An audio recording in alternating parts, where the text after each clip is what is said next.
From today's Gospel, blessed is he who comes in the name of the Lord. There's a story of a little boy who once asked his mother, "What is God's last name?" Mother was stumped for an answer, but fortunately the child continued, "I know what God's last name is. God's last name is world. God, world. God in the world. God in the Ukraine. God among the wanderers over the earth." Maybe that is a better place to start in Lent this year than our usual starting place. What is our usual starting place? Ourselves. You know the drill. What shall I give up for Lent? What shall I take on for Lent? What book would help me? What extra services shall I subject myself to this Lent? And these are all worthy activities, and we can think of others. We do aim for a spiritual awakening, inner thing that gets us out of the doldrums of complacency must be good. And all religious traditions have these seasons, like Lent, which begin and end on particular days. The trap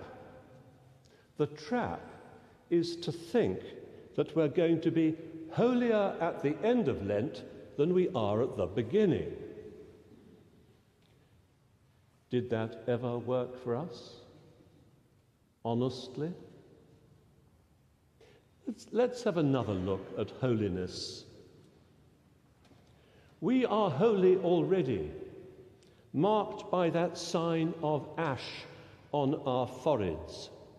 We are made in God's image, called to follow God's Son on his journey to Jerusalem, death and resurrection, as prophesied by Jesus in today's Gospel. We shall be there on Palm Sunday. We shall only see him, that is, understand who he is, when we say, "Blessed is he who comes in the name of the Lord." The holiness of this season of Lent, the holiness we seek to understand and draw into our lives, is not ours. It is the holiness of the one God whose true identity is revealed to us in the life and death of Jesus. That's the holiness we seek. Jesus' holiness, not our own. I'm making this point to remind us that we don't have to achieve anything. There's no pressure. We don't have to do better than last year. Our aim, and the aim of our lectures and seminars and our extra reading, is to enjoy a faith-filled life at a deeper level, a new depth of experience, and let God be the judge of our holiness or lack of it. The hidden depth we can find in Lent is prayer. Every religious tradition requires some form of prayer life from its followers. How we pray is how we believe. We can only see clearly outwardly when we see clearly inwardly. And we look inwardly to find out who we are and to restore our relationship with the God who made us. prayer shapes who I am and who I become. As my little Lenten exercise, I'm learning just a little bit more about Franciscan prayer and about the Franciscan saint of the 13th century, St. Bonaventure. Bonaventure wrote something wonderful about prayer. He said that God does the work of prayer for us through his love. God is a sculptor, he says, who chisels away with love until a beautiful image is revealed. He wrote, a sculptor never adds anything. Rather, he removes matter, leaving the noble and beautiful form in the stone. That experience is waiting for us this Lent, just a step away in a silent place. Prayer is God's love, clearing away the dross which has covered the image of God in each of us. And what is revealed is precious and is glorious. We cannot improve on who we are. St. Francis himself said, what a person is before God, that he or she is, and no more.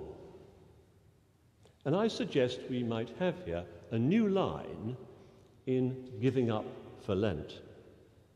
The sculptor frees the image from the stone.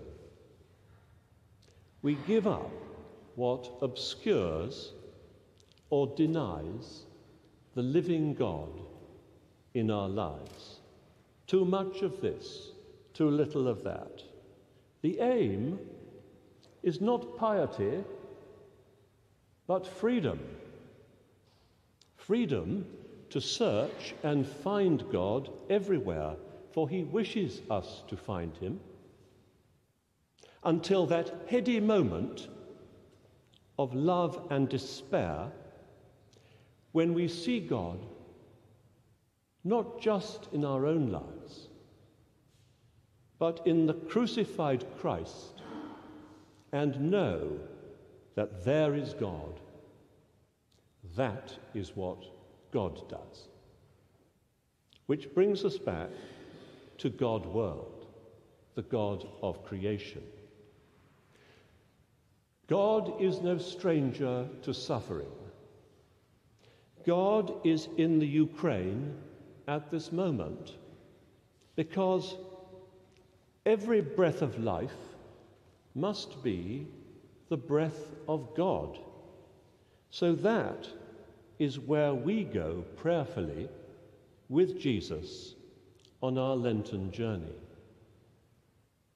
We cannot separate our holy season from that suffering in the Ukraine, nor from any of our own human limitations. Because to distance ourselves from the rest of humanity is to retreat into the stone again, to obscure the image of God in which we are wonderfully made. St. Bonaventure described St. Francis as searching for God and finding him hidden in all the broken places of humanity. Then and now, we see God's humility as he looks at us in love and forgiveness from the cross at the moment of his Son's death at our hands and when the Russians attack Kiev. That is the mystery of forgiveness, death, and resurrection towards we are moving in Lent, and it pays to be ready for its fearful power and its release of a new wisdom, compassion, and self-sacrifice in our lives.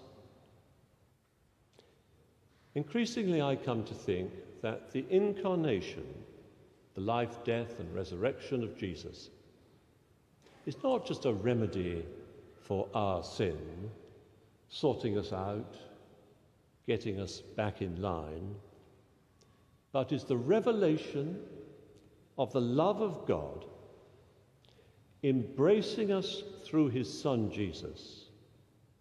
Whatever happens in this suffering world, whatever we do to each other. Bonaventure knew that. He wrote, "There is no other path to God than through the burning love of the crucified." In the end, on the cross of this world, the crucified is God true to his love for us, or God were, to give God his full name.